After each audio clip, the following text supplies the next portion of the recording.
What if I told you that nearly 30 years ago, the Brazilian military captured a living, extraterrestrial being, and one soldier died just from touching it? This isn't a script for a Hollywood blockbuster. This is the real-life mystery known as the Varginha UFO incident of 1996, an event many call Brazil's Roswell. Ever since the Roswell incident of 1947, humanity has looked at the sky with a new sense of wonder and fear. UFOs are no longer just myths. They represent a question that haunts us. Are we truly alone in the universe? Thousands of UFO sightings have been reported over the decades, but most of them end with a distant, fleeting light in the sky. We rarely hear about the beings who might be piloting those crafts. But that all changed in 1996, when something extraordinary happened in a small Brazilian town called Varginha. A UFO didn't just crash, its occupants were allegedly captured alive. Early in the morning of January 13, 1996, the North American Aerospace Defense Command, or NORAD, reportedly alerted Brazil that an unidentified flying object had been detected near the state of São Paulo. Soon after, the object crashed near the outskirts of Varginha in the state of Minas Gerais. A local farming couple, Eurico and Aurelina, witnessed it all. Their cattle suddenly panicked, trunning, bellowing, kicking up dust. When they looked to the sky, they saw a massive, bus-sized object hovering silently above their fields. It was emitting thick white smoke, as if it were damaged. Another witness, Professor Carlos de Souza, was driving nearby when he saw the same object plummeting toward the ground. He described it as a cigar-shaped craft, about 15 to 20 meters long, moving erratically and trailing smoke. When he reached the crash site, he saw thin metallic debris scattered around. He said it was as light as aluminum foil, yet it could return to its original shape after being crumpled. Moments later, Brazilian military trucks arrived, sealed off the area, and ordered him to leave immediately.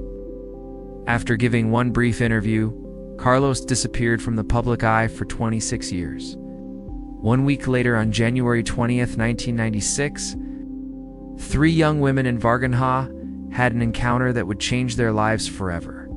Katia, who was Arsharar, Lillian, Shalil, and Valquaria, 14, were walking past an empty lot when they saw something crouching near a wall. They described a creature with oily brown skin, large red eyes, a bald head, and 3 small ridges protruding from its skull. It wasn't aggressive. In fact, it looked terrified, trembling as if it were in pain. The girls screamed and ran home. When their mother, Luisa Silva, went back to investigate, the creature was gone. But on the ground, she found 3-toed footprints and smelled a foul stench, like rotten eggs mixed with sulfur. That smell lingered in their house for days. News spread like wildfire across the small town. And before long, the Brazilian military showed up once again. 2 officers, Marco Cheres and Eric Lopes, were sent out on patrol that evening. While driving through the area, they saw a small creature dart across the road.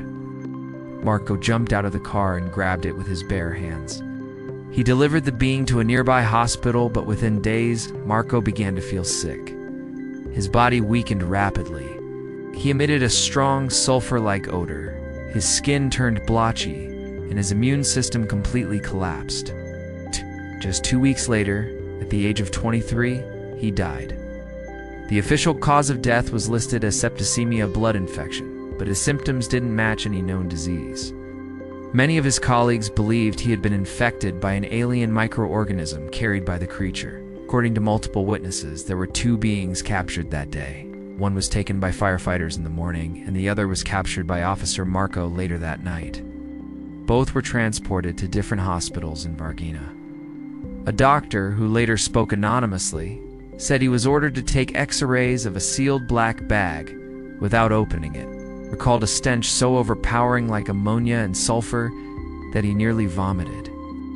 The second being was reportedly still alive when it arrived at the hospital. Military personnel demanded emergency surgery. One nurse described the creature as about 1 meter tall, with claw-like hands and large eyes. She said it was breathing weakly and making faint, high-pitched noises. It died shortly after the surgery.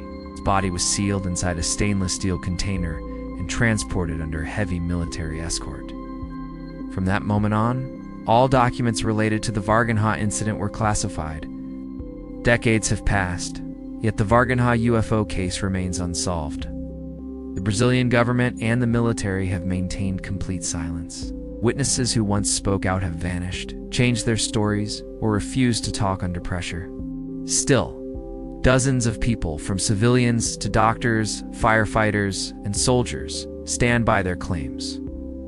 We saw them, and they were not human. The Varginha UFO incident of 1996 stands today as one of the most chilling and controversial encounters in human history. A reminder that maybe, just maybe, we are not alone. Thank you so much for watching. If you found this story as fascinating as I did, please hit that like button, subscribe to the channel, and ring the bell so you don't miss our next deep dive into the unknown. See you in the next video.